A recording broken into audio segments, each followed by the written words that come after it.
He slammed his fist on my kitchen table, so hard the salt shaker jumped. "Darling, your mom changed the password. I can't use her card anymore," he shouted toward my daughter in the hallway, then turned to me with a fake smile that didn't touch his eyes. "Ruth, why would you do that?" He wanted easy money.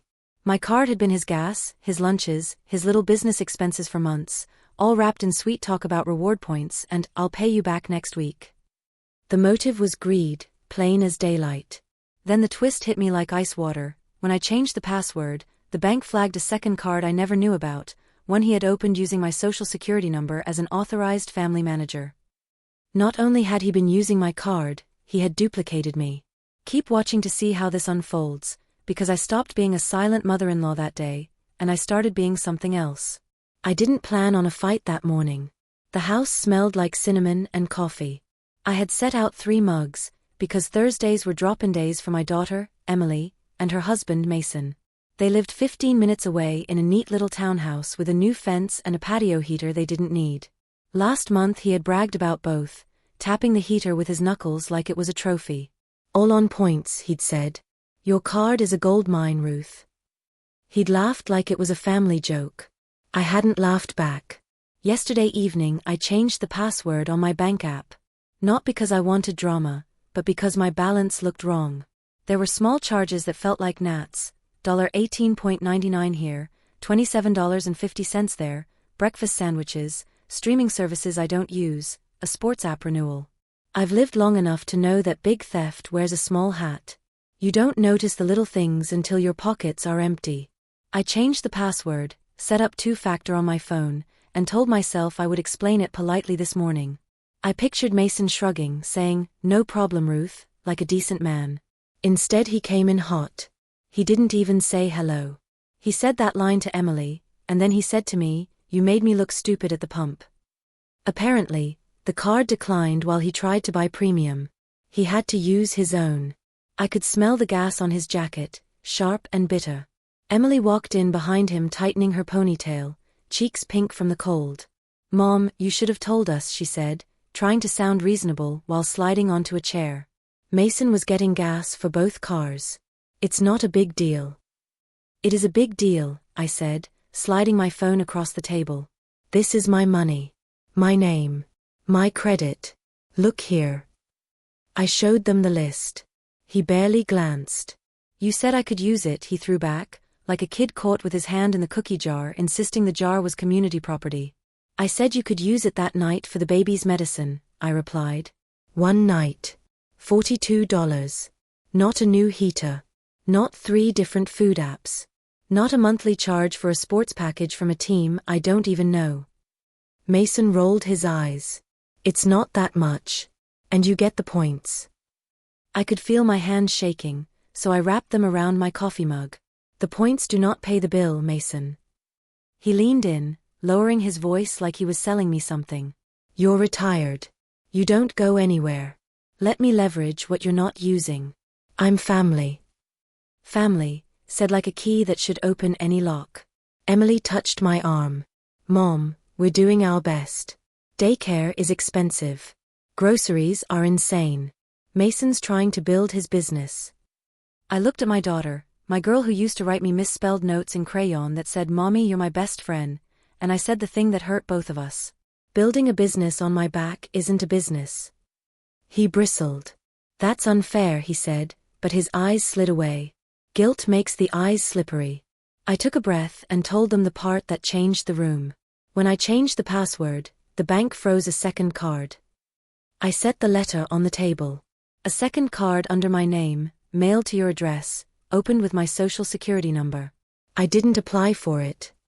For the first time all morning, he lost color.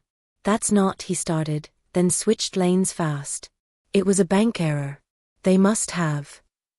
"The letter says, authorized family manager," I said, my voice flat. "Your email. Your phone number for alerts. My credit. My liability." Emily looked at him. Not at me, at him. "What is she talking about?" she asked, and her voice, oh, it was the voice from when she was 9 and someone had borrowed her library book and said maybe you lost it. Mason slid his hand over the letter, casual like everything, always casual. It's nothing, babe. I set it up so we could grab groceries for your mom when she forgets. A convenience thing. I did not forget, I said.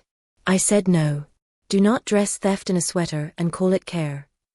He sat back, the smile snapping back to his face like a rubber band. Big word for a little misunderstanding. It's not little, I said. It's my name. Every month that second card reports to credit. If you miss a payment, it misses for me. If you carry a balance, I carry it. His jaw moved side to side. Relax. I pay things. Mostly. It's just cash flow. Look, Ruth, if it makes you feel better, we'll close the second card after the weekend. He shot Emily a look, the kind that said don't make me look bad. Right, babe? Emily nodded, but slow. I saw it, the thin crack in the glaze. She looked at me again, then at the charges on my phone, and I think she added up the months in her head. I think she counted the heater, the fence, the business lunches, the coffee that wasn't coffee. I stood up. I am not a tall woman, but there is a kind of height you can borrow from truth. No, Mason. Not after the weekend. Not someday. Today. We're calling the bank.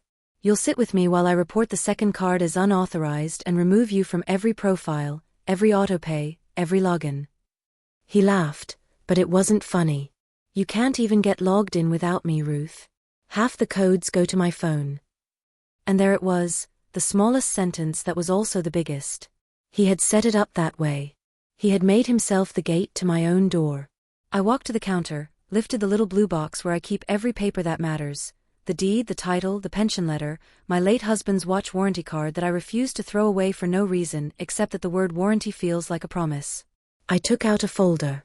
I went to the branch this morning, I said. I put two-factor on my landline. I changed every password. I froze the credit report. I asked them to place a fraud alert across the board. You don't hold the keys anymore. He watched me the way a man watches a door he planned to use. He stood, paced, sat, stood again. Then he did something I won't forget. He looked to my daughter for permission. Emily, he said, hands open, palms up. Tell your mom this is overreaction. Tell her we're a team.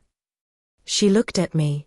I saw a decade of small compromises flash across her face like a slideshow. Use mom's Netflix for a week. Borrow mom's card for gas. Let mom put the deposit down. We'll pay her later. A decade of it's just this once. That phrase should come with a warning label. I think, she said slowly, we should let mom handle her own money. He blinked. Are you kidding me? No, she said, voice shaking but clear. We're out of line. Something mean rose in him, mean and quick. He reached for the mugs, swept his hand across the table, and one of them tipped and shattered on the floor.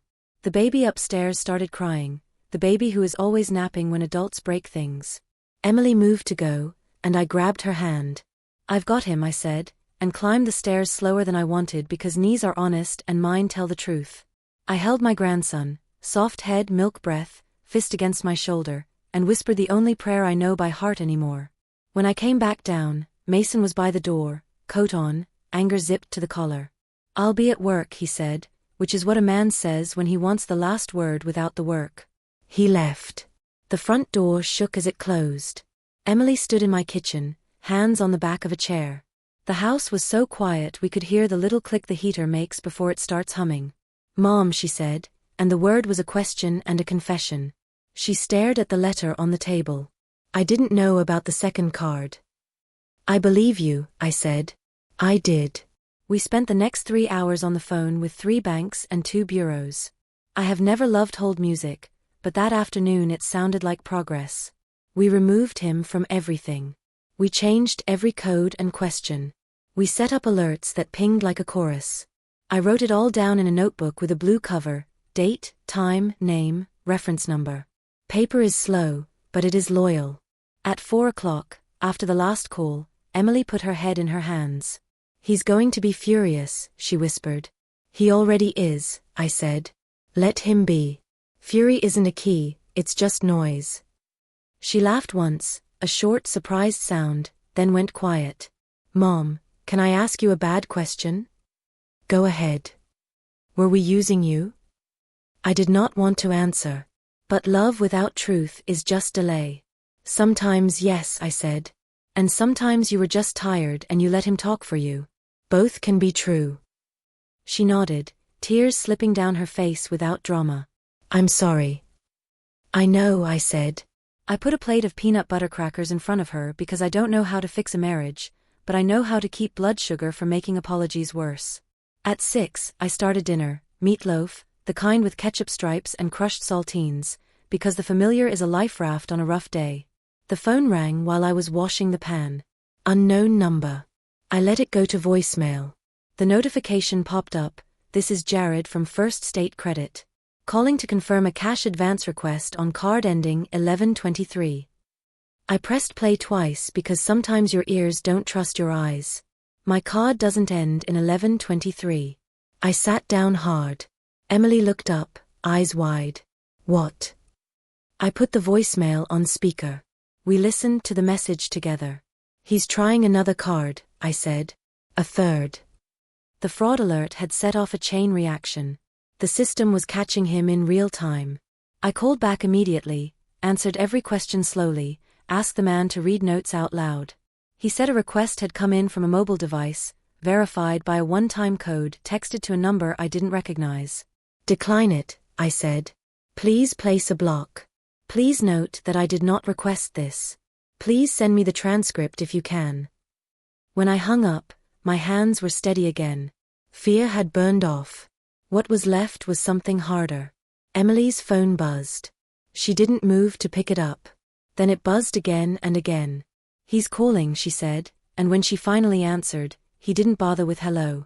Darling, tell your mom to unfreeze the account, he snapped, loud enough that I heard every word.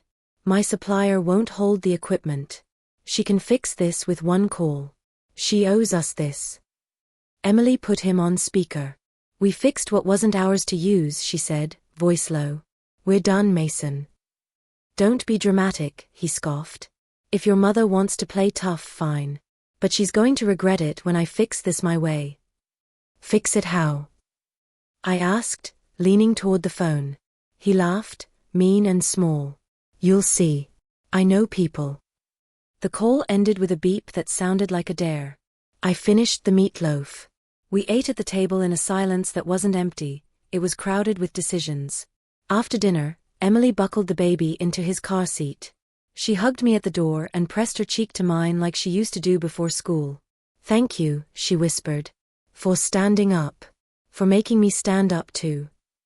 Drive safe, I said. Text when you're home. Old habits and new courage can share a room.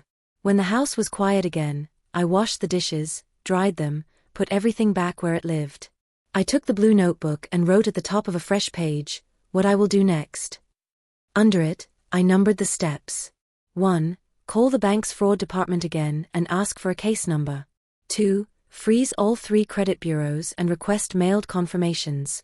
3. Schedule a meeting with a consumer rights attorney. 4. Pull my Social Security earnings report to make sure no one had told lies to the government using my name. 5. Call the utility companies and remove any guest manager access that isn't me. It was after 9 when the doorbell rang. I checked the peephole, but the porch was empty. On the mat sat a white envelope, no stamp, no name. I brought it inside with a dish towel like you carry something you don't trust. Inside were printouts, screenshots of my bank dashboard, my points balance, a list of my recurring payments, and a sticky note with 3 words written in a hard, scratchy hand, "You'll pay anyway." I looked for a camera angle, a shadow, a clue. Nothing. I stood very still and listened. The neighborhood sounded like every weeknight, TVs, a dog barking, a car door far away. I put the envelope in a Ziploc bag because the detective shows taught me one useful thing, and sometimes TV can be an education. I slid the bag into the blue box and sat down with my notebook. At the bottom of the page I wrote, 6. Install cameras tomorrow morning. I made tea, the chamomile kind my mother swore calmed horses and people, and carried my mug to the window. The streetlight threw a pale circle on the sidewalk. A moth kept slamming itself against the glass, foolish and determined. I thought about the life I built with 2 hands that smelled like detergent and onions. I thought about my husband Frank, who used to joke that passwords are just prayers with numbers. I whispered one into the quiet, "Help me keep what is mine." The phone buzzed again. A text from Emily, "We're home." Then another, "He's not here." Then a third. Minutes later, he took my laptop. I typed, "Call the police." She wrote back, "I am." Then, "Mom, I'm scared." I set my mug down too hard and tea splashed my hand. The sting brought everything into focus: the envelope, the voicemail, the cash advance, the empty porch, the missing laptop. I was done being careful. Careful had kept me quiet while he built a little empire with my name. I opened a new page in the blue notebook and wrote the sentence I needed to see in ink: "I will not be managed." Then I wrote another: "Tomorrow I take this to someone who makes men like Mason very, very sorry." I turned off the kitchen light and the house shifted around me, settling into its old bones. At the foot of the stairs I stopped, listening again, because sometimes a house tells you what to do if you let it. In the hallway mirror, I looked like every tired woman who ever learned a hard lesson late but learned it anyway. I looked like a person who had nothing to prove and everything to protect. When I reached the top step, my phone rang with an unknown number. I almost let it go to voicemail, but picked up on the fourth ring. A calm voice said my name, and then, "This is Brian Cole from First Security Bank. We've flagged activity linked to your profile. Are you available to confirm a few things?" "Yes," I said, and my voice didn't shake. "Great," he said. "First, did you authorize a request to reset online access from a device labeled MacBook Emily Air at 8:57 p.m.? I closed my eyes and saw my daughter's empty desk already, a pale rectangle where the laptop used to sit. "No," I said. "I did not." "Understood," he said, and his voice changed, crisp and alert. "Then I suggest we move very fast." I reached for my pen. "I'm ready," I said, and I meant it, because tomorrow I was going to pull a string he didn't know I could reach, and when it unraveled, he would find out what happens when a mother stops being polite and starts being precise. Keep watching to see how this unfolds. She came back with the baby 2 hours after I told her to go, face pale and hair mussed. "He took my laptop," Emily said, and the words landed like stones in the kitchen sink. I already knew they mattered more than the machine. A laptop is a ledger these days: passwords, emails, receipts, tickets to the record of someone's life. When someone who lives in your house steals your ledger, they steal your proof. The day after I froze accounts and set alerts, Mason shifted tactics. The car drama had been a test balloon, a way to see how loudly I would shout. When I shouted, he stepped into the dark and started filing. He'd always been good at paperwork, neat, polite, like a man who keeps receipts for reasons that aren't thrift. I learned that morning he'd taken the next step. A notary I'd seen once at the town hall had a copy of a document that named him as an authorized family manager for my accounts. It wasn't the rough, clumsy thing paper thieves do. It was careful, typed, notarized, with a little stamp that looked like a heartbeat on paper. He came over that afternoon with his "I'm concerned" face pressed on. He wanted me to call a number and reverse the freeze, to take the heat off, so he could complete some business deals. He talked about suppliers and parts and how a hold-up would cost them credibility. He used words like leverage and credibility like they were tools in a toolbox I was supposed to hand him. He still used them like a man who didn't believe his mother would look at the world and understand the hard edges. "I can handle it," I said. "I can make the calls." My voice was steady, because after that week, steadiness had become the only currency I trusted. He smiled then, the smile that always comes before men ask foolish favors, and left without another word. Later, when I called the notary to ask about the document, the woman on the phone said she hadn't filed anything with the county clerk. She sent me a copy, the same stamp, the same signature, and told me she would look into who had used her notary seal. Somebody had scanned fake documents over the top of photocopies and made them look official. That was when the neighbors began to listen. People had always looked at me with that small kind pity reserved for widows, a little extra furrow of the brow, a casserole here or there. Now they looked with something sharper. I caught a woman at the farmer's market, Linda, who used to borrow sugar from me, letting me pass her stall with a quick, tight nod that said she'd heard things and didn't mean to be the kind of friend who asks questions. In my head, all those little kindnesses stacked into tiny accusations. She's old. She's easy. He's helping. It is a strange humiliation to be recognized as the person who needs managing by the very people you once managed. Emily bore some of the blow too. Her co-workers had texted her condolences when Mason told the story about me refusing to be reasonable. He called me stubborn, he called me difficult, he even used the word bitter once, like it was a diagnosis. She spent a night curled on my couch while the baby slept, and the two of us watched the ceiling and made a list, because lists are maps. We wrote down every charge on my card from the last 9 months, every conversation I could remember where he'd asked to just use it this once, the nights I'd lent him money in cash and been promised a paycheck that never came. "You should call a lawyer," she said at one point, though the idea made her wince. "It feels big." "It is big," I said. "But hiding from the size won't make it smaller." Her hand shook when she said it, but she called one that evening anyway, Claire Manning, a consumer rights attorney I'd found in an online directory and who, by reputation and by voice on the first call, sounded like someone who did not enjoy men who spent other people's money. Claire came the next morning in sensible shoes and a no-nonsense bun. She read the documents with the speed of someone who recognizes tricks, the notary stamp that didn't match the county's registry, the odd email header in a chain that should have been internal, the phone numbers that forwarded 3 times before they reached a VoIP line in a neighboring state. She sat back, lips pressed together, and said what I already felt. "He's not sloppy," she said. "He's methodical. This isn't a kid spending your points. This is someone building control." Her eyes met mine and they were steady. "We can shut this down, but we have to move fast. Fraud, identity theft, unauthorized account access. And we need the laptop." "How do we get the laptop?" I asked. "We file a police report, get a warrant if necessary, and we start collecting evidence. You've already done something very smart: alerts, freezes, paper records. Keep every note, every voicemail. Do not sign or say anything to him alone." Her voice was precise and didn't patronize. It felt like armor. The police report was a small rectangle of ink and formality that turned our private mess into a public record. Officer Perez was younger than the man in the hoodie who once chased my cat, but he listened like someone who'd been taught to hold other people's stories carefully. He took my statements, asked for the list in my blue notebook, and typed slowly. "We'll try to get his laptop back if it's still here," he said. "If he took your laptop and it contains evidence of identity theft, we can make a request." I felt a relief so sudden it made my stomach drop. Someone would look where I could not. Mason, sensing the shift, stepped up his pressure. He began dropping by unannounced, leaning on my counter and making jokes about old-timey bank hours. At dinner he'd text while we sat, and sometimes he'd stand and pace around my sink as if my house were a conference room he had the right to use. Once, he brought a thin man in a polo shirt and called him the tech. The man fiddled with my router, asked a few quick questions, and then left. Mason called it optimizing mom's internet. Claire called it planting a listening device, and when she said that in my living room her voice made the air go colder. He stole the laptop because the laptop had in its folders a trove of email confirmations for things he'd charged, scanned receipts for the fence, the heater, a consoling email where he asked for an emergency advance on his credit.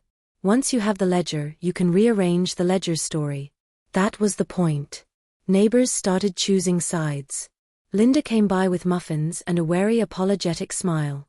"Listen," she said, setting the plate down on my counter. "I've known Mason since high school.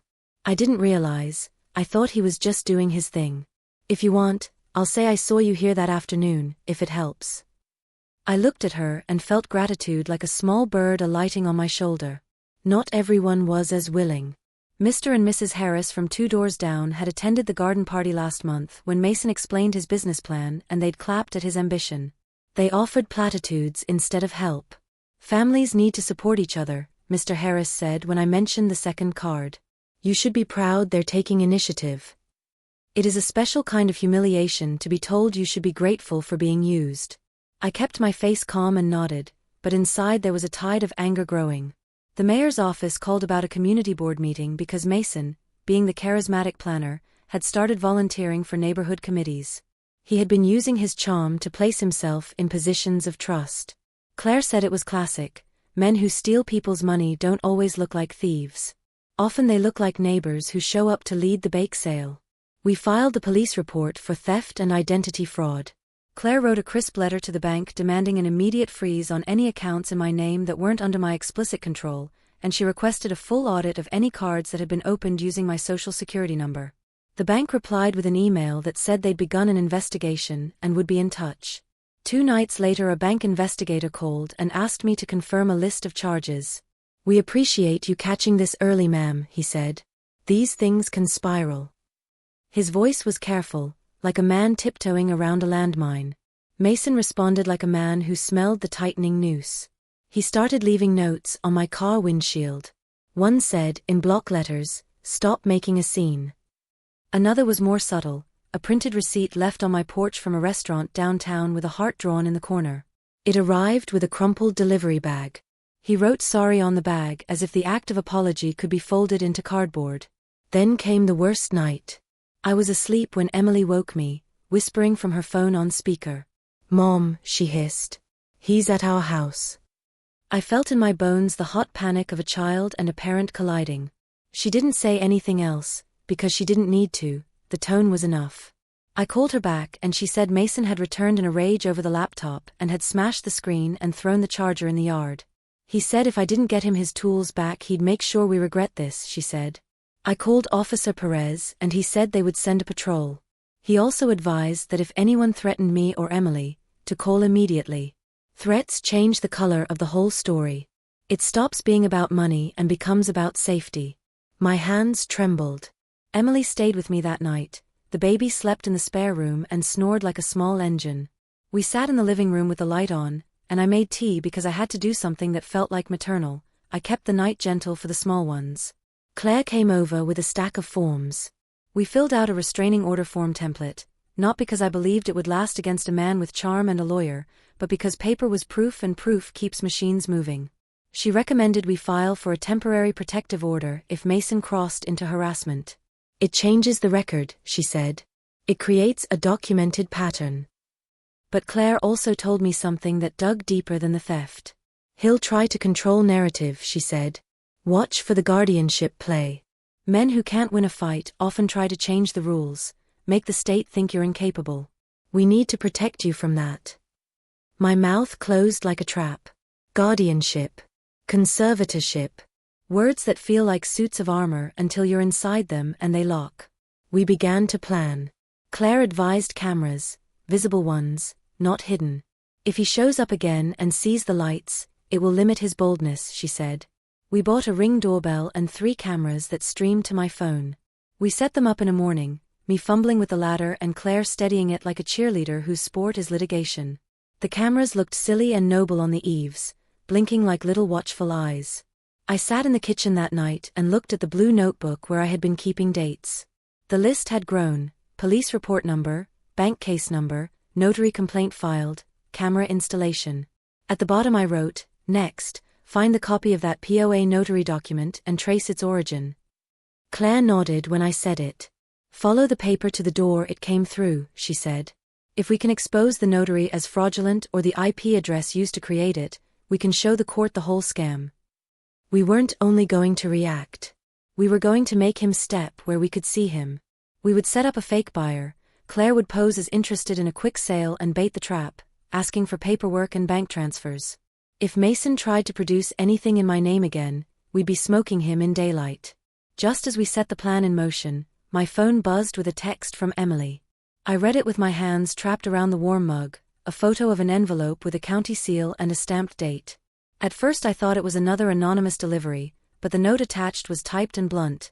"In response to your recent change of account access, the court has received a request for temporary financial guardianship. The filing is under review." The words were cold and precise. A document was on its way. It carried a file number and a courthouse stamp. I felt the room shift under me. The plan that had seemed like a chase became a floodlight. He hadn't just opened cards or stolen laptops. He had started paperwork that could quietly hand him the keys to my life if the judge accepted a petition for emergency guardianship. If that slipped through, all the cameras and calls and police reports would be scaffolding while the state handed him authority. Claire took the phone from me and called the clerk's office. She was brief and fierce and had every number on speed by now. "Who filed the petition?" she demanded. "We need copies. We need to see the signature. We need the notarial certificate." "They'll fax it," the clerk said. "It should be there in an hour." Claire hung up and looked at me. "We have to move fast," she said. If he gets an emergency order, it changes everything. We challenge the petition, we demand hearing, we file affidavits proving capacity. We need medical records, bank statements, people who can testify. We need to show he's gaming the system. I sat very still and let the words print on me, he's gaming the system. He'd been testing me, finding the smallest crack, and then pushing until he could slide something through. I felt something in my chest that was not fear. It was the dull, bright metal of will. Then we do what we have to do, I said. My voice had the small, hard glint a person gets when they stop being polite and start being precise. We show them the cameras. We show them the receipts. We show them the pattern. And we make sure he can't bind me with his lies. Claire nodded. And we trigger discovery. We subpoena the notary. We pull any IP logs on the creation of the document. We call the bank's legal team. We pull the warrant on that laptop. She set a list before me like a map. It was long. It was possible. At 11 that night, before I went to bed, I opened the blue box and slipped the anonymous envelope inside. I turned on the camera feed and watched the street glow under the porch light. Somewhere in the dark, a man paced or slept or plotted. I didn't know which. But I knew this, he had started something that would not end quietly. He tried to make me small, to manage me with passwords and cards and paperwork. He tried to make himself the gatekeeper to my life. I wrote at the top of the next page in my notebook, "Stop being managed. Start managing." Then under it, the first 2 steps, 1 subpoena petition origin, 2 file emergency motion to quash guardianship. I closed my pen like a book and let my hands rest on the paper. Tomorrow, Claire said, we would watch the facts together and then act. Tonight, the house hummed and the cameras blinked. I sat at the kitchen table with the babies breathing in the room above, the blue notebook open, and felt the blessing of one simple truth. I had nothing left to lose except my dignity, and I was done letting it be negotiated away. The fax machine in Claire's office whirred like an old kettle, spitting out page after page. The guardianship petition lay on the desk between us, the ink still faintly damp. I had expected sloppiness. Instead, what stared back at me was neat, deliberate, and terrifying. At the top of the first page was my name, bold as brass, Petition for Temporary Financial Guardianship of Ruth Walker. The petitioner was Mason Harper, my son-in-law.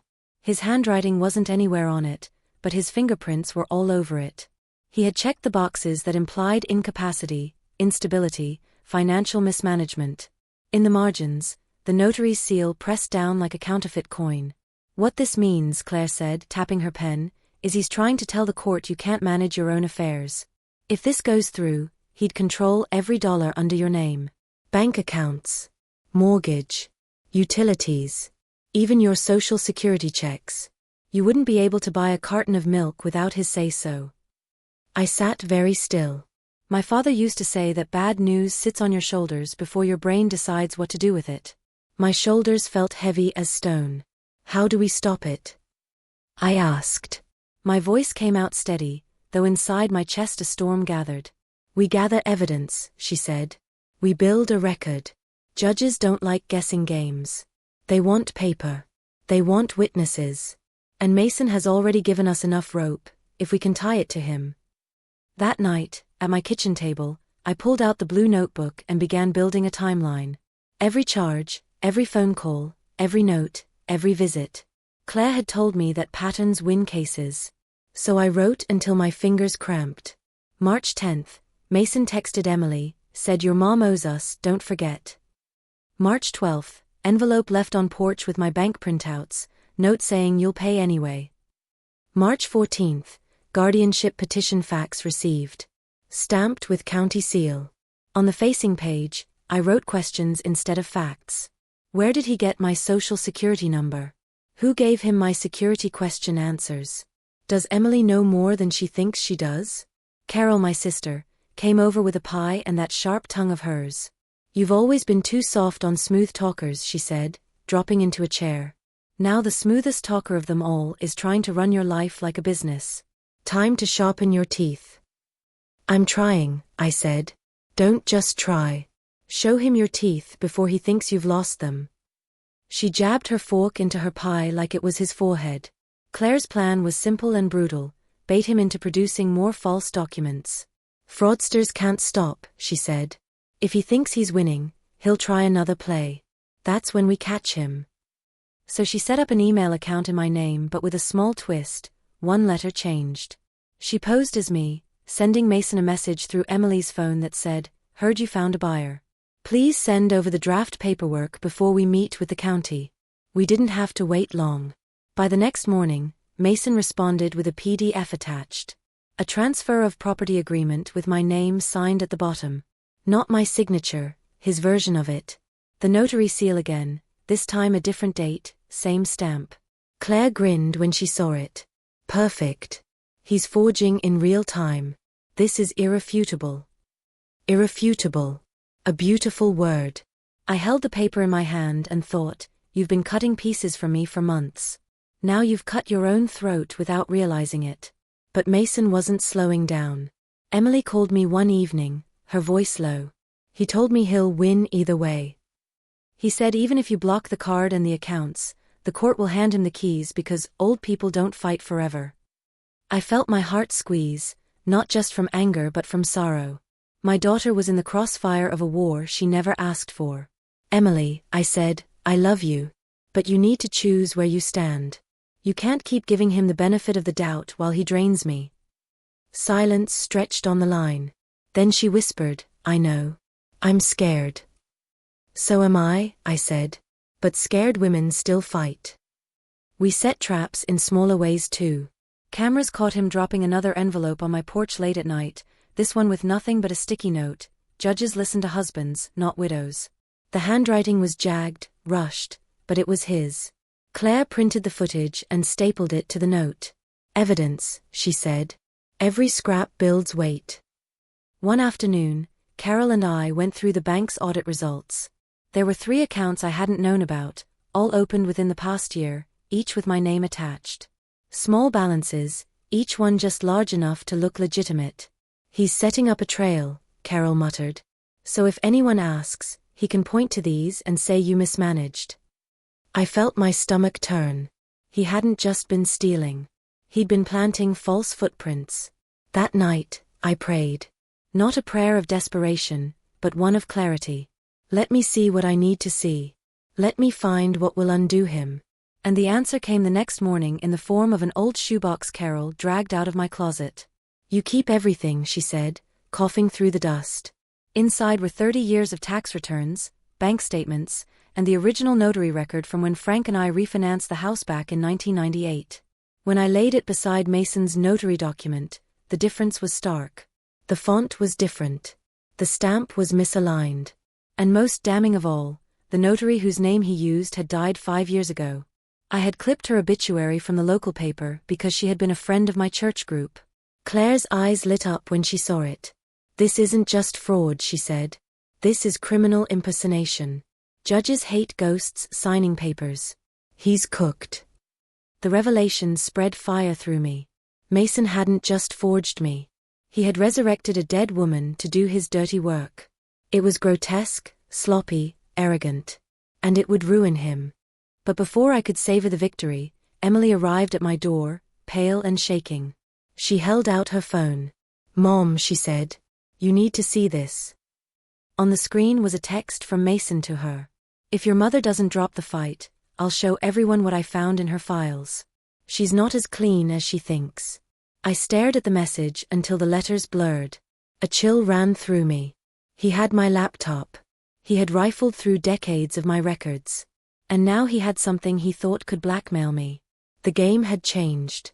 The traps were set, the evidence was heavy, but now he thought he had a weapon too.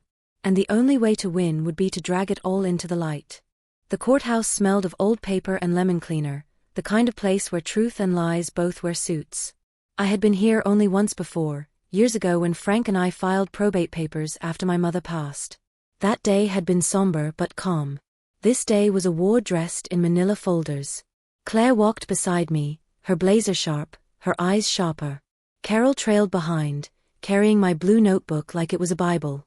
Emily sat in the row of benches near the front, her baby in a stroller, her face pale but determined. I could see the fear in her eyes, but for the first time, she didn't look away when Mason glanced at her. He looked polished, of course. Mason always polished himself before he performed. His navy suit was pressed, his hair combed to a stiff part. He carried a briefcase, though I knew there was nothing in it but props. He leaned on the table like it was his stage. When he saw me enter, he gave that smile, the one that once charmed neighbors and made me question myself. But now I knew it for what it was, a mask stretched over hunger. The clerk called the hearing to order. This matter concerns the petition for temporary financial guardianship of Ruth Walker, filed by petitioner Mason Harper. My name echoed in the room, heavy and strange. Mason rose smoothly. Your Honor, he began, this isn't about greed. This is about safety. My mother-in-law has been mismanaging funds, changing accounts erratically, and compromising her own stability. I only filed because I care. Because she's vulnerable. Because family steps up when someone can't manage anymore. His voice dripped with sincerity. Heads nodded in the benches. He had the crowd, until Claire stood. Your Honor, she said firmly, this petition is built on fraud. My client, Ruth Walker, is not only competent, she is the victim of systematic identity theft perpetrated by this man, her son-in-law. We have documents, evidence, and testimony that will prove it. She slid the first exhibit across the table, the forged notary papers Mason had filed. Then, the original 1998 record from my shoebox, stamped by the same notary who had died 5 years ago. The judge adjusted his glasses. Mr. Harper, he said slowly, would you like to explain how a deceased notary signed your document last month? The room shifted. Murmurs rose like a wave. Mason cleared his throat, his hand tightening on the table. Clerical error, he said quickly. These things happen. Claire cut him off. Errors don't resurrect the dead. This is forgery. And here, she tapped the next document, is an email he sent to what he thought was Ruth Walker, attaching yet another forged transfer of property agreement. Signed in her name. Stamped with the same false seal. This isn't care, Your Honor. It's theft dressed up as guardianship. I sat very still, letting the words land where they would. My pulse pounded in my ears, but my face was calm. The judge turned to Mason. Do you deny sending this email? He hesitated too long. That's taken out of context, he muttered. Claire pressed on. And here is video evidence, captured from my client's porch camera, of Mr. Harper delivering threatening notes, one reading you'll pay anyway, another saying judges listen to husbands, not widows. Would a man who truly cared about his mother-in-law leave intimidation on her doorstep? The video played on a small screen. Gasps rippled through the benches. I saw Emily cover her face with her hands. Carol's jaw clenched tight. That was when Mason cracked. He stood suddenly, his chair screeching against the floor. She's lying, he shouted, pointing at me. She's always lied. She doesn't know what she's doing. She's been unstable for years. Emily will tell you, won't you, babe? Tell them she forgets things, that she can't keep track. Emily stood too, her voice trembling but clear. No, Mason. I'll tell them the truth. Mom remembers everything. She kept every record, every note. You're the one who lies. Her words landed like thunder. Mason's face twisted, the mask gone. His voice rose, angry and sharp. You think you can live without me? You think you can handle bills, the baby, the business? You'll fall apart without me. You all will. Silence followed. It wasn't just the outburst, it was the way the truth shone through it. His business wasn't a business at all. It was scaffolding made from my money. Without me, it collapsed. The judge's voice was low, deliberate. Mr. Harper, sit down. If you cannot conduct yourself with respect, this hearing will proceed without your input. Mason sat, but the room had shifted. His polish was gone, his hunger bare. Claire leaned close to me. This is it. You've won. But I wasn't finished. I stood, my knees trembling but my back straight. Your Honor, I said, my voice carrying farther than I thought it could. My son-in-law told me I was too old to manage my own life. He told me I owed him. He forged my name, he used my social security number, he stole my records. But I am not here today because I am weak. I am here because I am strong enough to stand up against the person who thought he could erase me. The benches erupted in whispers, some nods, some gasps. I felt Carol squeeze my shoulder from behind. Emily wiped her cheeks. The judge cleared his throat. Based on the evidence provided, the petition for guardianship is denied. Furthermore, this court will refer the matter of forged documents and potential identity theft to the District Attorney's Office for criminal investigation. Mason's face drained of color. Michelle, who had slipped in quietly at the back, stood and walked out without looking at him. I gathered my notebook and stood taller than I had in years. Claire whispered, "That's the end of his game." But as we left the courtroom, Mason called after me, his voice low and seething. "This isn't over, Ruth. You think you've won, but you don't know what I've got." I didn't turn around. I stepped into the sunlight, clutching the deed in my tote, my heart pounding not with fear, but with resolve. The battle was mine, but the war still had one last move. The morning after the hearing, the house felt lighter, like it had exhaled with me. Sunlight streamed across the kitchen table where my blue notebook sat, no longer a weapon but a record of survival. 4 months, every line I wrote had been about defense, dates, charges, lies. Now for the first time, I flipped to a clean page and wrote just one word at the top: freedom. Claire called with updates. The district attorney's office was reviewing the evidence for criminal charges: fraud, forgery, identity theft. Mason wasn't walking away from this with just embarrassment. He would have to answer for every stamp, every forged line of my name. She sounded calm, almost pleased. "It's only a matter of time," she said. Emily came that evening, the baby in her arms. She looked tired, but there was something new in her face, something unchained. She set the baby in the playpen, then took both my hands across the table. "Mom," she whispered, "I'm so sorry for not seeing it sooner. I thought he was taking care of us. I didn't realize he was stealing from you." I squeezed her hands. We both wanted to believe he was better than he was. "That's not weakness, Emily. That's hope. But hope without proof can blind you." She nodded, tears slipping down her cheeks. "I've filed for separation," she said. "I won't let him drag me and the baby down with him. I want to start fresh. Just us." For the first time in months, my chest loosened. She had chosen her path. Not his shadow, not his lies, her own life. The weeks that followed were quiet. Mason tried once, sending a message through a mutual friend: "Tell Ruth I'll make her regret this. She ruined me." The friend never delivered the message kindly. They read it out loud with disgust. "He's finished," they said. And in many ways, he was. His business collapsed, his reputation in the neighborhood crumbled. Without my money, there was no empire left to pretend. As for me, I began to live again. Simple things tasted sharper: toast with butter, the sound of the baby laughing, the hum of the porch light at dusk. Carol joked that I walked taller now, even though my knees were the same old knees. Maybe it was true. Dignity adds inches a ruler can't measure. One evening, Emily and I sat on the porch watching the baby crawl across a blanket on the grass. She leaned against my shoulder like she used to as a child. "Do you ever regret it, Mom?" she asked. "Fighting him so hard?" I thought for a long moment before answering. No. Because regret belongs to those who betray, not to those who defend. I don't regret protecting what's mine. I don't regret standing up when he thought I would sit down. And I don't regret showing you that even when people you love betray you, you don't have to let them define you. She smiled through her tears. "You're stronger than anyone I know." I looked at my grandson, his small fists gripping a toy block, and felt the quiet certainty of generations. "Strength isn't loud," I said softly. "It's steady. It's in choosing truth over lies, even when it costs you. That's what you'll teach him someday." The sun dipped low, painting the yard in gold. For the first time, I wasn't waiting for the next blow, the next lie, the next envelope on my porch. The fight was over.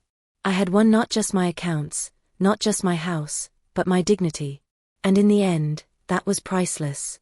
To those listening now, let me leave you with this: betrayal can come from the people sitting at your own table. Greed can wear the face of family. But strength, the kind that saves you, comes from standing tall even when you shake inside. So I ask you, if someone you love tried to erase you for their own gain, would you stay silent? Or would you fight for what's yours?